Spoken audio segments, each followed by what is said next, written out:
2-3 صدیاں گزری، امریکہ کا ایک کسان کے گھر ایک لڑکا پیدا ہوا۔ اس کا نام پیکو رکھا گیا۔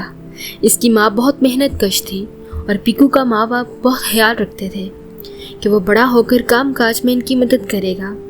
پیکو کے ماں باپ دور دراز سے آ کر اس علاقے میں آباد ہوئے تھے جہاں جنگل، خشک پہاڑ اور ویران وادیاں تھیں۔ اس کی ماں نے پیکو کو بھینس کے دودھ اور شہد سے پالنا شروع کیا۔ اسے غلیل کا کھلونا کھیلنے کے لیے دیا۔ ابھی اسے بولنا بھی نہیں آتا تھا کہ وہ راستہ بول کر اپنی ماں باپ سے جدا ہو گیا اور وہ ویران علاقوں میں بھٹکنے لگا۔ اس کے ماں باپ اسے تلاش کرنے میں ناکام ہو گئے۔ پیکو گرتا پڑتا اور چیختا چلاتا ایسی جگہ پہنچ گیا جہاں کانٹے دار جھاڑیاں تھیں، پتھر تھے اور دور دور تک کسی انسان کا نام و نشان نظر نہیں آتا تھا۔ پیکو روتے روتے سو گیا اور تھوڑی دیر بعد بھوکے بھیڑیوں کا ایک گروہ ادھر سے گزرا تو اس کی نگاہ سوتے ہوئے ننگ دڑنگ پیکو پر پڑی۔ سب سے پہلے بھیڑیوں کا سردار اس کے قریب پہنچا اور سونگنے لگا۔ تھوڑی دیر بعد اس نے بھیڑیوں کو حکم دیا کہ وہ اس کو کچھ نہ کہیں، یہ کھانے کے لیے نہیں ہے، میں اسے اپنے ساتھ لے جاؤں گا اور اسے اپنے بیٹوں کی طرح پالوں گا۔ بھیڑیوں کے ساتھ رہتے ہوئے پیکو ان کے ساتھ باتیں کرنا سیکھ گیا اور جب وہ بڑا ہوا تو اس نے شکار کرنا بھی سیکھ لیا۔ وہ اتنا تیز دوڑتا تھا کہ کوئی ہرن اس سے بچ نہیں سکتا تھا۔ اپنے ہم عمر بھیڑیوں میں رہ کر وہ دریا اور دلدلی علاقوں میں سانپ پکڑنے چلا جاتا۔ وہ سانپوں سے اس طرح کھیلتا جیسے وہ کھلونے ہوں۔ رفتہ رفتہ پیکو نوجوان بھیڑیوں کا سردار بن گیا۔ اس کے بتائے ہوئے طریقوں سے وہ زیادہ شکار کرنے لگا۔ پیکو نے انہیں سمجھا دیا تھا کہ ایک ساتھ مل کر شکار کرنے اور ایک ساتھ مل کر رہنے میں بڑے فائدے ہیں۔ پیکو بھیڑیوں میں بڑے مزے کی زندگی گزار رہا تھا اور جب وہ 15 سال کا ہوا، ایک روز ایک جنگجو ملا۔ اس کا نام ٹیکسا تھا اور جنگل میں گھوڑے تلاش کرنے آیا تھا کیونکہ اس کے پاس گھوڑے بہت کم تھے۔ ٹیکسا حالی وردی پہنے اور بندوق لیے جنگل میں گزر رہا تھا کہ اس نے پیکو کو دیکھا جو ریچھوں کے ساتھ لڑ رہا تھا۔ ٹیکسا ابھی اس سے دور ہی تھا کہ پیکو نے دونوں ریچھوں کو بغیر کسی ہتھیار کے چیر پھاڑ دیا تھا۔ ٹیکسا حیرت زدہ رہ گیا اور اس کا گھوڑا ابھی یہ منظر دیکھ کر ڈر گیا۔ پیکو جانوروں کی طرح پیروں پر کھڑا تھا۔ پیکو ٹیکسا کو دیکھ کر بھیڑیوں کی طرح گھرایا۔ ٹیکسا کا گھوڑا اور ڈر گیا۔ ٹیکسا نے گھوڑے کو سنبھال کا اور کہنے لگا، خبردار، چپ، ڈرو نہیں، یہ کیسا جانور ہے جس کی شکل انسانوں سے ملتی ہے؟ پیکو نے پہلی مرتبہ ایسی آواز سنی تھی جو اس کی آواز سے ملتی جلتی تھی۔ وہ دونوں پیروں پر اٹھا اور ٹیکسا کے سامنے کھڑا ہو گیا۔ ٹیکسا نے بندوق سے اسے بے بس کر دیا اور اس سے باتیں کرنے لگا۔ ٹیکسا نے کہا، میں حیران ہوں کہ تم اس سرد موسم میں ننگے بندن ریچھ کا شکار کر رہے ہو۔ تم کون ہو بیٹے؟ تمہارے جسم پر کپڑے ابھی نہیں اور تم اتنے بڑے ہو گئے ہو اور ننگے رہتے ہو۔ جنگجو ٹیکسا کی بات سن کر پیکو کے ذہن میں کسی انسانی زیان کے لفظ یاد آنے لگے اور اس نے جنگجو ٹیکسا سے کہا، میں دنیا میں جس طرح چاہوں رہ سکتا ہوں اور ادھر ادھر جا سکتا ہوں۔ تم دیکھ رہے ہو کہ میں ایک درندہ ہوں، میں ایک بھیڑیا ہوں، اور کیا تم مجھے بتا سکتے ہو کہ میں ایسا کیوں ہوں؟ تھوڑی دیر بعد وہ دوستوں کی طرح باتیں کرنے لگا جس کو ٹیکسا نے قیدی بنایا تھا اور کچھ اور نکلا۔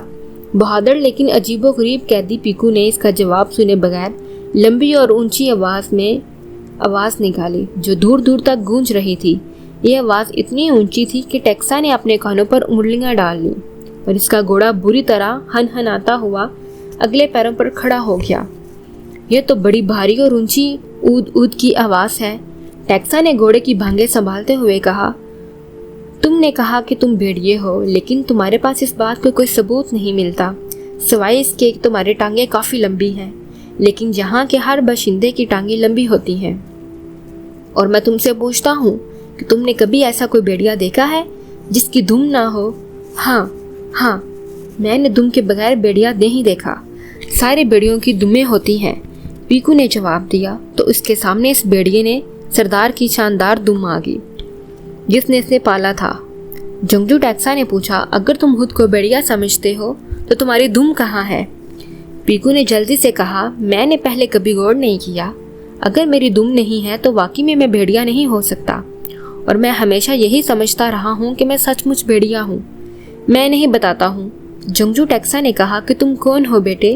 شاید تم اس بات کو آسانی سے نہ مانو، لیکن تم ایک انسان ہو، انسان بالکل میری طرح کے انسان، نہ تمہارے جسم پر کھال ہے، نہ لمبے لمبے بال ہیں، اور میں نہیں جانتا کہ تم بھیڑیوں میں کیسے پلے بڑے ہو اور کس طرح ان میں آئے ہو، لیکن بیٹے میں سمجھتا ہوں کہ میرا فرض ہے کہ میں تمہیں اپنے ساتھ لے جاؤں اور تمہیں انسانوں کی طرح رہنا سکھاؤں۔ کیا تم میرے ساتھ چلو گے؟ پیکو نے پوچھا، تو کیا تم مجھے اپنے جیسے کپڑے پہننے کے لیے دو گے؟ ہاں ہاں، اور تمہیں ہوش آ گیا تو میں تمہیں گھوڑے کی سواری اور پستول چلانا بھی سکھاؤں گا اور تمہارا اپنا گھر ہوگا۔ پیکو نے خوشی کا اظہار کیا اور کہنے لگا، اے اجنبی، تم مجھے اپنے ساتھ لے جاؤ اور مجھے انسانوں کی طرح رہنا سکھاؤ۔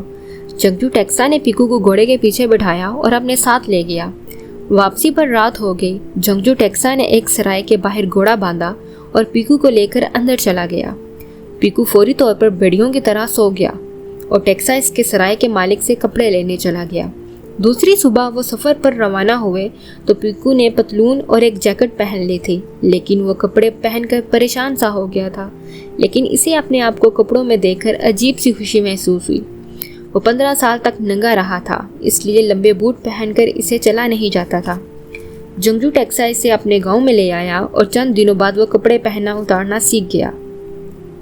اس نے ناشتہ کرنے کا طریقہ بھی سمجھ لیا اور وقت گزرنے کے ساتھ ساتھ پکا ہوا کھانا کھانے کا عادی ہوا، لیکن اس میں جانوروں والی بات عادتیں ابھی بھی باقی تھی۔ وہ بھوک برداشت نہیں کر سکتا تھا، وہ کھانے پر ٹوٹ پڑتا، کھاتے ہوئے اس کے ہاتھ اور منہ پر کھانا لگ جاتا، وہ گرم گرم کھانا کھا لیتا، اس کا منہ تک نہ جلتا۔ ٹیکسا اسے باہر لے جاتا اور اسے گھوڑوں کے ساتھ ساتھ دوڑاتا۔ وہ اتنا تیز دوڑتا کہ جب دوسرے لوگوں کے مویشی بھاگ جاتے تو ان کے مویشی کو پکڑنے میں ان کی مدد کرتا۔ پیکو نے انہیں وہ طریقہ سمجھایا جس طرح بھیڑیے شکار کرتے تھے، اور پھر اس گاؤں میں لوگوں پیکو کی مدد سے دور دور سے گھوڑے اور دوسرے مویشی پکڑ کر لانے لگے، تو گاؤں والے امیر ہوتے گئے اور جانور کی تجارت شروع کر دی۔ پیکو بھی بڑا نامور گھوڑا سوار بن گیا۔ وہ سرکش سے سرکش گھوڑے کو قابو کر لیتا اور اس نے فیصلہ کر لیا کہ وہ بھی اپنے لیے زیادہ سے زیادہ مویشی حاصل کرے گا جو اس کے لیے کافی ہے۔ ایک روز کھڑا ہوا، وہ 10 میل تک بھی پہنچا تھا کہ اس کا ایک سامنا سانپ سے ہوا۔ سانپ پیکو کے راستے میں کنڈلی مار کر بیٹھا ہوا تھا۔ پہلے سانپ نے فوراً پیکو پر حملہ کر دیا اور اس کے ہاتھ پر ڈنگ مارنے کی کوشش کی، لیکن پیکو اچھل کر پرے ہو گیا۔ اس نے جھپٹ کر سانپ کو گردن سے پکڑ لیا اور اتنے زور سے دبایا کہ سانپ کا سارا زہر اس کے منہ سے باہر نکل گیا۔ پیکو نے پھر سانپ کو ایک چٹان پر زور سے مار کر کچل دیا اور دوسرے ناگ اس سے رحم کی معافی مانگنے لگے۔ پیکو نے جواب میں، تمہیں کچلوں گا نہیں، لیکن اپنے پاس رکھوں گا اور تم سے اپنی مرضی کا کام لوں گا۔ پیکو نے ناگوں کو اپنے کندھر پر ڈالا اور دوبارہ گھوڑے پر سوار ہوا اور 50 میل دور نکل گیا۔ وہاں راستہ بہت خراب تھا، خطرناک چٹانیں اور کھنڈر تھے، مچھروں کی زیادتی تھی اور لمبے لمبے نیولے تھے۔ جو ہی پیکو ایک کھنڈر پار کرنے لگا تو پہاڑی چیتے نے اس پر حملہ کر دیا اور اس کی کمر پر چڑھ گیا۔ پیکو گھوڑے سے اترا اور اس نے فوراً ناگ پر اپنے گلے سے الگ کر دیے اور اس نے چیتے کا مقابلہ کرنا شروع کر دیا۔ چیتا سمجھ گیا کہ اس کا پالا ایک خطرناک دشمن سے بڑا ہے۔ چیتے نے فوراً ہار مان لی اور جب وہ پہاڑوں کو پار کر کے ایک نئے شہر میں تو اس کے گلے میں ناگ اور گھوڑے کے پیچھے پیچھے چیتے کو کتے کی طرح چلتے ہوئے دیکھ کر شہر والے حیران رہ گئے اور خوش بھی ہوئے۔ شہر والوں نے اس کی آؤ بھگت کی اور شہر میں ٹھہرنے کی درخواست کی، لیکن پیکو نئی دنیا دیکھنے کے لیے نکلا تھا۔ وہ پوری طرح جوان ہو گیا تھا، اس نے زیادہ سے زیادہ دنیا دیکھنے کا فیصلہ کر لیا تھا۔ اس دوران اسے پتہ چلا کہ اس شہر کے باہر ایک پہاڑی جنگل ہے اور اس میں بڑی موٹی تازی اور خطرناک گائیں ہوتی ہیں، اور آج تک کوئی ایسی گائے نہیں پکڑ سکا۔ پیکو نے اسی وقت پہاڑی جنگل میں جا کر گائے پکڑنے کا فیصلہ کر لیا۔ شہر والے اس کی زندگی کی دعائیں مانگنے لگے، کیونکہ ان گاؤں کو پکڑنے کے لیے جو بھی لوگ جاتا وہ واپس نہ آتا۔ تیسرے روز لوگوں نے دیکھا کہ پیکو گاؤں کا ایک گول پکڑ کر لا رہا ہے۔ گاؤں والے اس کی واپسی پر بہت خوش ہوئے اور گاؤں کی سب سے خوبصورت لڑکی سے اس کی شادی کر دی۔ اس کے پاس قیمتی مویشی تھے اور دور دور سے لوگ اس کے پاس مویشی خریدنے کے لیے آتے تھے۔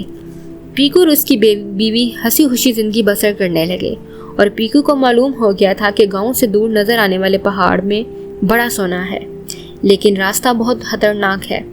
اس پہاڑ میں بڑے بڑے خطرناک بھیڑیے رہتے ہیں۔ پیکو نے اپنی عادت کے مطابق فیصلہ کر لیا کہ وہ ان پہاڑوں سے سونا ضرور نکالے گا۔ اس کی بیوی جنگجو ٹیکسا نے اسے بہت سمجھایا کہ سونا حاصل کرنے کی کوئی ضرورت نہیں اور نہ ہی زیادہ لالچ اچھا ہوتا ہے، لیکن پیکو کسی کی بات کا کوئی اثر نہ ہوا۔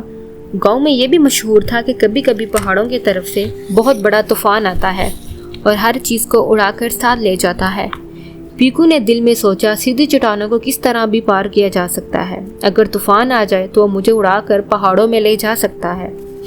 پیکو دل ہی دل میں طوفان کا انتظار کرنے لگا۔ اس نے یہ بات اپنی بیوی سے چھپائی رکھی کہ طوفان پر سواری کر کے پہاڑوں پر جانا چاہتا ہے۔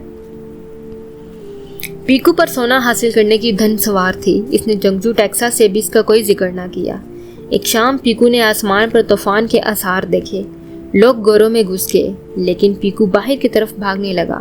لوگوں نے سمجھا کہ شاید پاگل ہو گیا ہے، حالانکہ اس کو بتایا گیا تھا کہ طوفان ہر چیز کو اڑا کر لے جاتا ہے۔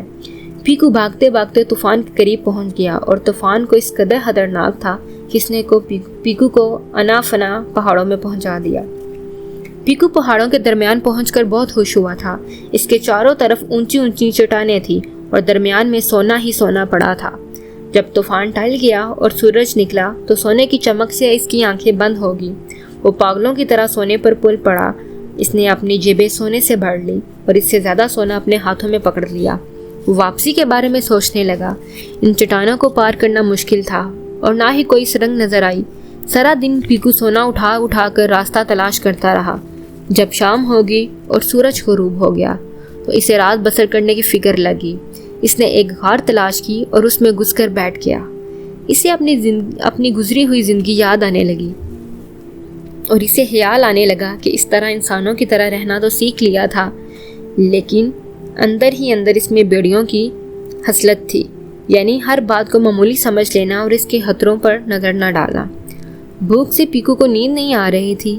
اس نے طوفان میں اٹھ کر بہت بڑا کارنامہ کیا تھا، لیکن سونے کی تلاش میں نکل کر اس کا یہ کارنامہ ضائع ہو گیا۔ پیکو نے دل میں سوچا، کاش میں پوری طرح انسان بن جاتا اور آج اس مصیبت میں نہ پھنستا۔ رات گہری ہو گئی تھی اور اس سے بیڑیوں کی خوفناک آوازیں آنے لگیں۔ بیڑیوں کی آواز سن کر اس کو خیال آیا کہ بیڑیوں نے ضرور ان چٹانوں سے باہر نکلنے کا راستہ بنایا ہوگا۔ پیکو نے بہت عرصے بعد اپنے منہ سے بیڑیوں کی اود اود کی آواز نکالی۔ تھوڑی دیر بعد اس میں بیڑیوں کی آواز سنائی دی، پھر یہ آوازیں قریب ہونے لگی۔ پیکو مسلسل بیڑیوں کی آوازیں نکالتا رہا۔ کچھ دیر بعد وہ غار سے باہر نکلا۔ اس وقت چاند نکلا ہوا تھا اور ہر طرف چٹانوں کے اندر چاند کی روشنی پھیلی ہوئی تھی۔ اچانک بیڑیوں کا غول گھراتا ہوا پیکو کے سامنے آ کر کھڑا ہو گیا۔ پیکو نے بیڑیوں کی آواز میں انہیں بتایا کہ وہ غلطی سے ادھر آ گیا ہے، وہ کیا اس کی مدد کر سکتے ہیں؟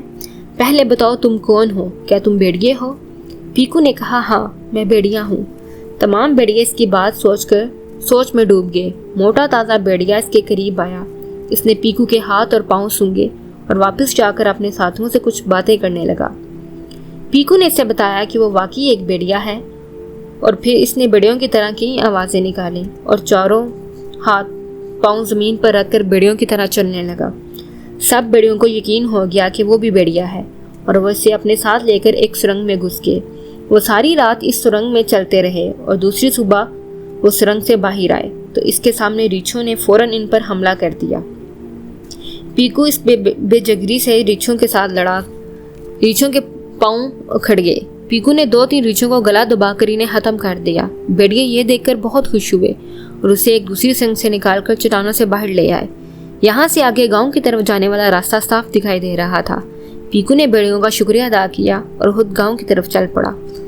جو گاؤں کے قریب پہنچا تو اس نے دیکھا کہ اس کی بیوی سیاہ لباس پہن کر کچھ لوگوں کے ساتھ قبرستان کی طرف جا رہی ہے۔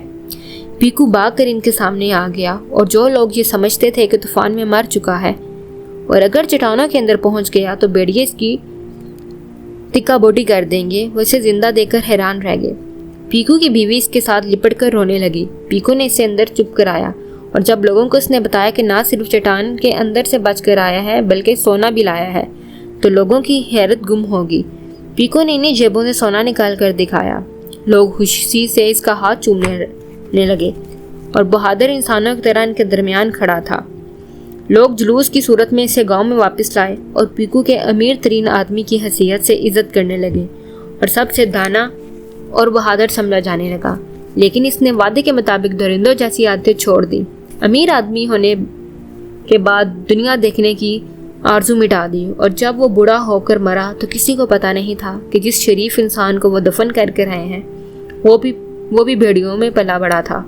لیکن جنگجو ٹیکسا نے اس پر جو کتاب لکھی، اس کا نام اس نے بہادر کر دے رکھا تھا۔